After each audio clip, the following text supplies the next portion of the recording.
Évangile de Jésus-Christ selon saint Luc, chapitre 17, versets 26 à 37. En ce temps-là, Jésus disait à ses disciples : « Comme cela s'est passé dans les jours de Noé, ainsi en sera-t-il dans les jours du Fils de l'homme. On mangeait, on buvait, on prenait femme, on prenait mari, jusqu'au jour où Noé entra dans l'arche, et où survint le déluge, qui les fit tous périr. Il en était de même dans les jours de Lot. On mangeait, on buvait, on achetait, on vendait, on plantait, on bâtissait.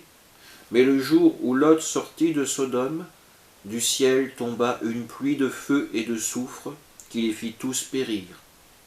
Cela se passera de la même manière le jour où le Fils de l'homme se révélera. En ce jour-là, celui qui sera sur sa terrasse et aura ses affaires dans sa maison, qu'il ne descende pas pour les emporter. Et de même, celui qui sera dans son champ, qu'il ne retourne pas en arrière. Rappelez-vous la femme de Lot.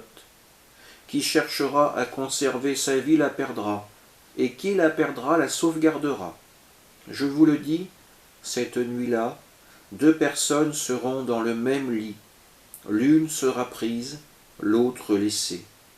2 femmes seront ensemble, en train de moudre du grain. L'une sera prise, l'autre laissée. Prenant alors la parole, les disciples lui demandèrent : « Où donc, Seigneur ? » Il leur répondit : « Là où sera le corps, là aussi se rassembleront les vautours. » Acclamons la parole de Dieu.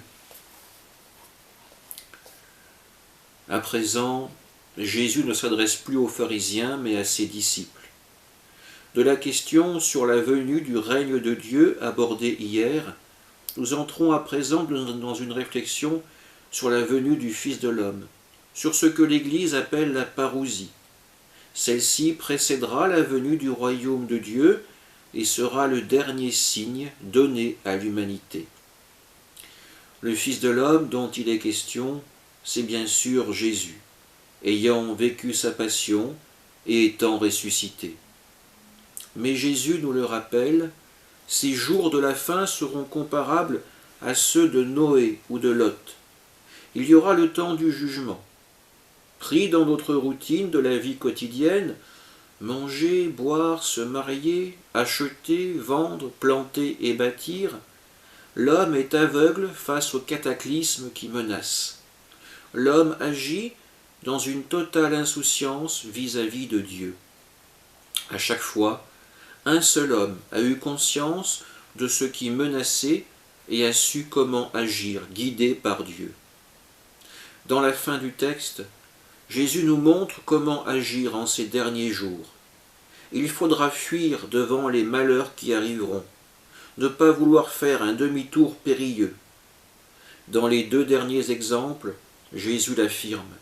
Le choix de Dieu ne sera pas aveugle. Ceux qui auront appliqué sa parole seront choisis pour être sauvés, les autres seront laissés. Devant la question des disciples sur le lieu à rejoindre, Jésus leur répondra par un proverbe, signifiant ainsi que ce lieu ne pourra pas leur échapper. Il nous appartient aujourd'hui de nous préparer à cette ultime rencontre, sortir de notre routine qui nous aveugle, de ces soucis artificiels qui nous aveuglent et que la société nous impose. Une seule question : voulons-nous suivre Jésus ? Un seul moyen : se tenir prêt et les yeux ouverts. Amen.